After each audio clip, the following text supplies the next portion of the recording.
Magandang araw po, welcome po sa aking channel, Nov9 TV. Patalasasan po, meron po ba kayong mga properties na napapabayaan or non-performing assets? Plan nyo ibenta, pero wala kayong oras pagbenta nito. Kung ito'y pagkakatiwala nyo po sa amin, tawag lang po kayo sa aking numero, usap po tayo, gawan ko po ng video for free. Yes, libre po. Wala po kayong babayaran. Tutulungan pa namin kayong mabenta ang inyong property. Kami na po bala sa marketing, sa boosting, pati po sa paid advertisements, even sa tripping. Hindi na po kayo mapapagod sa pag-entertain ng mga buyers. Kami na po bala sa lahat. Tawag lang po kayo. Nandito po tayo ngayon sa Tanawan, Batangas kung saan meron po tayong bagong video presentation. Isang residential farm property. May lot area po ito na 6,000 square meters more or less. Fully fenced. Meron pong main house, guest house with 2 bedroom, outdoor kitchen, pavilion, gazebo, fruit bearing trees, at sa dulo po ay may mga tanim na pinya. Yan po yung driveway papunta sa dulo ng property. Ito naman po yung main house at open parking. Napakalapit lang po nito sa Tagaytay Midlands at Tagaytay Calamba Road. Ang elevation above sea level ay 350 feet more or less. Mula po sa Tanawan exit, ang distance is 16.8 kilometers. Ito po ay inner lot. Napakatahimik po ng lugar, sariwa ang hangin, at malamig po ang klima. Malayo na rin po ito sa 14 kilometers danger zone ng Taal Volcano. Mamaya po sa dulong parte ng video, pag-usapan natin ang distance, location, travel time, pati presyo nito. Tungkol naman po sa dokumento nito, ito'y titulado, buhay po ang may-ari, kaya wala po kayong maging problema sa documentation o sa transfer ng title. Nandito na po tayo sa rest house kung saan meron po itong glass walls and windows at massive door. Meron din pong tanim na sagu palm o Cycas revoluta at meron pong tumubo na papaya. Yan po yung outdoor wicker patio swing chair, A-frame canopy top, at yan po yung glass wall and window. Ito pong grand double door entrance ay fluted wooden design. At meron pong glass panel sa taas. Pasok na po tayo, samahan niyo po ako. Ito na po yung living area na naka-double high ceiling. Sa second floor hallway po ay naka-glass railing. Yan po yung crystal chandelier. May LED lights at ang ceiling po ay fluted type ceiling panels. Premium tiles po ang ginamit dito sa flooring hanggang dun sa kitchen. Yan po yung glass wall and window at meron pong curtain. Meron din pong 3-tonner na floor mounted aircon. At tungkol po sa furnishings, wala pong nabanggit sa akin kung fully furnished po ito, pero malamang po isasama na yan. Kung hindi naman, pwede naman tayong makipag-negotiate kay owner. Yan po yung sofa set na may TV at sa likod po ay yung glass wall and window. Dito naman po ay may island at dyan naman po yung dining area na may dining set. Yan po ulit yung island. May cooktop at sink with faucet. Ito po yung hagdan na naka-wooden staircase na meron pong clear glass na balustrade with matching wooden handrail. Ito po ulit yung dining area at dito naman po yung formal kitchen. May modular kitchen cabinet, kitchen countertop, refrigerator, built-in oven, stainless sink with faucet, kitchen drawer at storage ng kitchen utensils.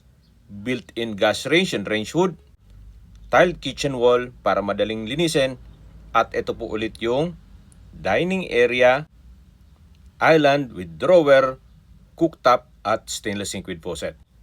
Sa dulo po yung main door at living area. Yan po yung double high ceiling at glass walls and window na nakakapaaliwalas at nag-serves as natural sunlight. Dito naman po ay naka-fluted type wall panel. At ito naman pong extension ng kusina ay pwede rin po itong gawing another bedroom. Para kung meron man po kayong PWD or senior citizen sa pamilya, ito yung magiging kwarto nila. Malaki naman po ang espasyo niyan. Katabi lang ang toilet and bath. Naka-wooden fluted type door. Pasok po tayo. Maayos naman po ang toilet fixtures. May bathroom countertop, hand wash basin, vanity mirror, shower enclosure with overhead shower, water closet with bidet. Ito'y naka-tile bathroom wall at naka-ceiling cove design. Meron din pong bathroom window with blinds. Yan po yung toilet and bath dito sa ground floor. Balik po ulit tayo dito sa labas. Yan po yung island with cooktop and stainless sink with faucet. Dito naman po yung living area o salas na may sofa set at entertainment rack with TV. Ito po yung double high ceiling with glass walls and window. May floor mounted 3-tonner aircon. Ayan po yung dining area at ito naman po yung hagdan na kung saan ito'y naka wooden staircase, wooden handrail at glass railing. Naka glass staircase wall na rin po itong side na to. At samahan niyo po ako, akyat po tayo.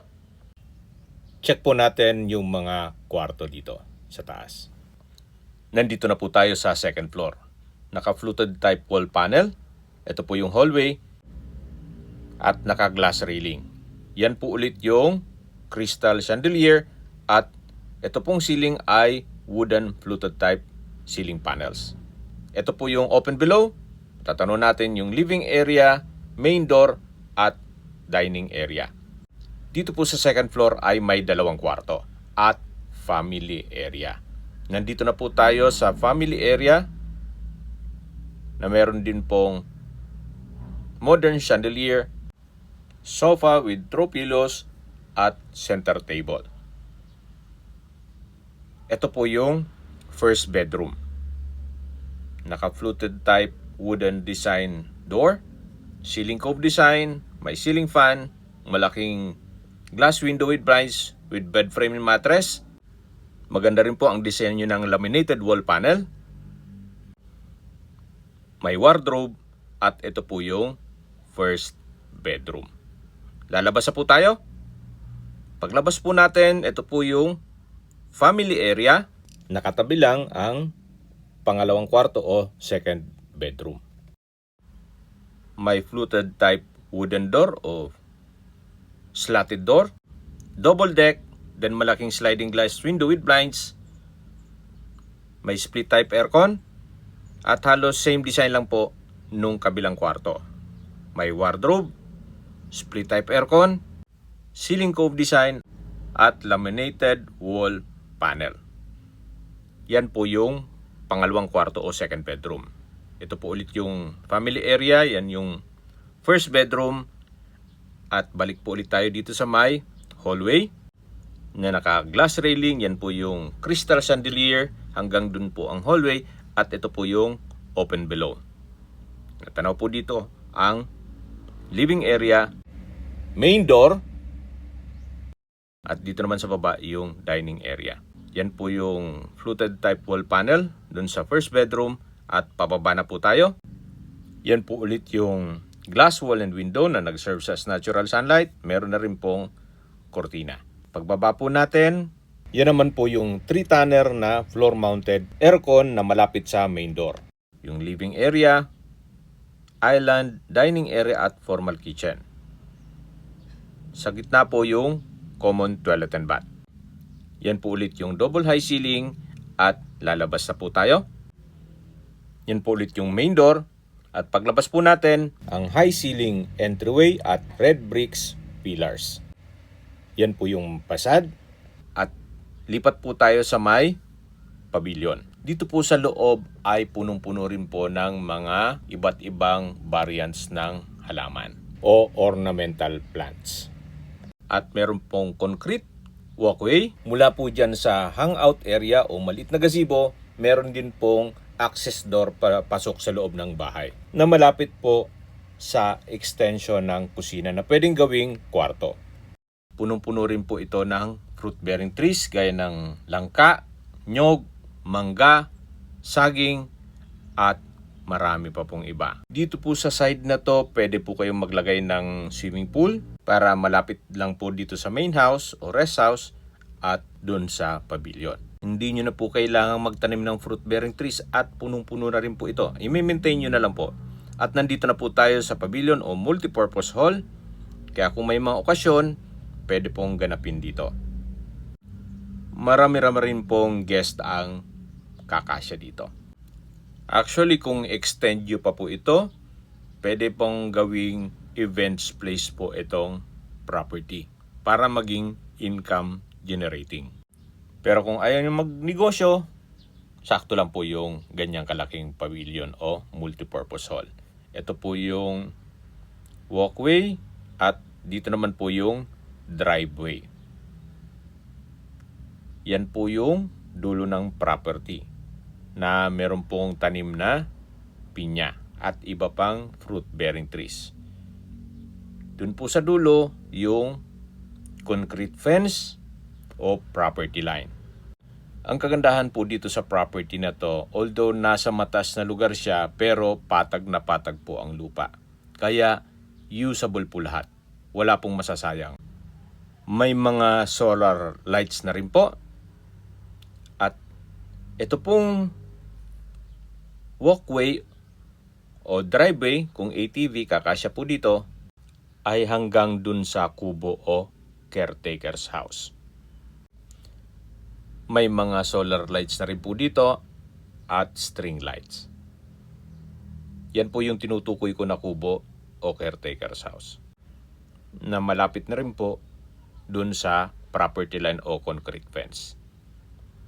Meron din pong mga kalamansi dito at iba pang fruit-bearing trees. At habang pinagmamasdan niyo po ang kapaligiran, pag-usapan natin ang distance, location at travel time. Kung papunta po ng Tagaytay, ang distance is 4.9 kilometers at ang travel time is 35 minutes via Talisay. Pero malapit lang din po ito sa Tagaytay Midlands o Highlands at Tagaytay Calamba Road. Ang distance is 6.6 kilometers at ang travel time is 13 minutes. Pero exclusive lang po para sa mga property owners yung gate ng Tagaytay Highlands. May dalawang entry at exit points. Pwede pong dumaan ng Startol at pwede rin pong dumaan ng Tagaytay Calamba Road. At mula naman po sa Laurel Memorial Hospital, ang distance is 9.7 kilometers at ang travel time is 20 minutes. Malapit lang din po doon ang City Hall ng Tanawan. At yan po yung lagi kong binabanggit sa aking video na dapat nyo i-consider sa paghanap ng property ay yung meron pong malapit na hospital. Hindi ko naman po sinasabing sakitin kayo, yan naman po ay for emergency purpose lang naman. At mula naman po sa Startol, Tanawan exit, ang distance is 16.8 kilometers at ang travel time is 31 minutes. Kung manggagaling naman po sa Manila o sa airport, ang distance is 55.6 kilometers at ang travel time is 1 hour and 8 minutes. Yan po yung main gate at ito po yung driveway. At nandito naman po tayo sa may gazebo. Nasa elevated part, concrete po ang flooring, naka-landscape at may mga ornamental plants. Maganda rin po itong gawing hangout area na kung saan very relaxing po. Imagine kung nagkakape kayo dito at nagmumuni-muni, yan po. Napakaganda ng pwestong yan. At check na natin ang guest house. Yan po yung concrete fence at sa likod po niyan ay barangay road. May concrete walkway at puno-puno rin po ng ornamental plants. At tanaw na po natin ang common toilet and bath. Then sa gitna po niyan ay yung kusina at mga kwarto. malaki din po ang espasyo dito. Kung ayaw nyong malapit sa bahay yung swimming pool, pwede naman pong ipwesto dito sa may malapit sa guest house at gazebo. Nandito na po tayo sa guest house.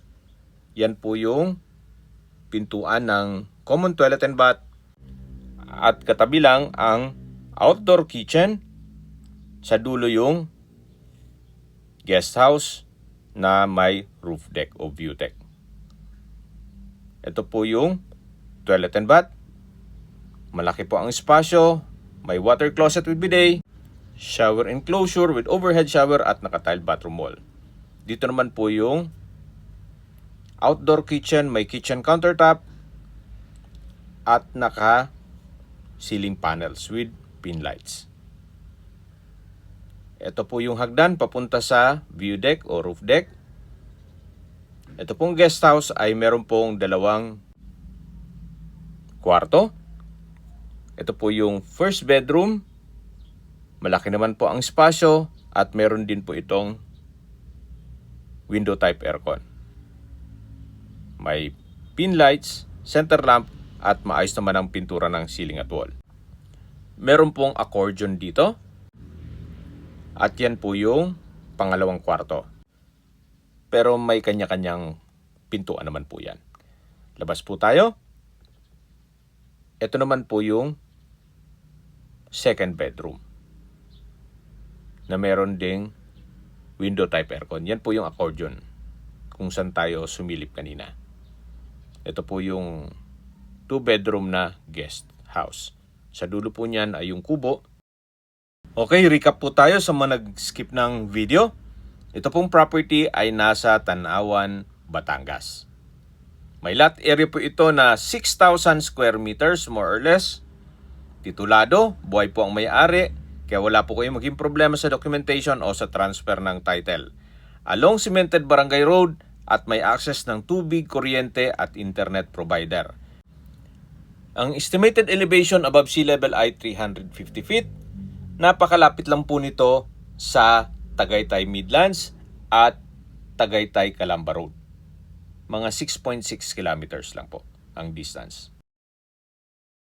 Mula naman po sa Laurel Memorial Hospital, 9.7 kilometers ang distance at ang travel time is 20 minutes.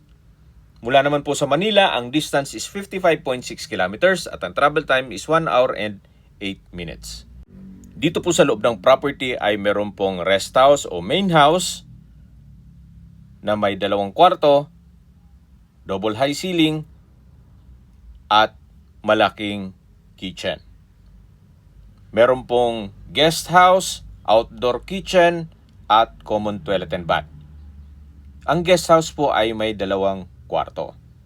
May kubo, pavilion, gazebo, at punong-puno rin po ng fruit-bearing trees, gaya ng langka, nyog, mangga, saging, kalamansi, at marami pa pong iba. Meron din pong mga tanim na pinya. Nakabakod na rin po ng concrete fence buong 6,000 square meters. Patag na patag po ang lupa, kaya usable po lahat. Wala pong masasayang. Sa presyo na po tayo. Binebenta po ito ni owner sa halagang 28 million pesos. Kung may mga katanungan po kayo o gusto magpaset ng tripping dito sa property na to, tawag lang po kayo sa aking numero. At sa mga kababayan naman natin nasa ibang bansa, meron po akong WhatsApp, Viber, Telegram at Signal. Same number lang po, 0917-316-3399.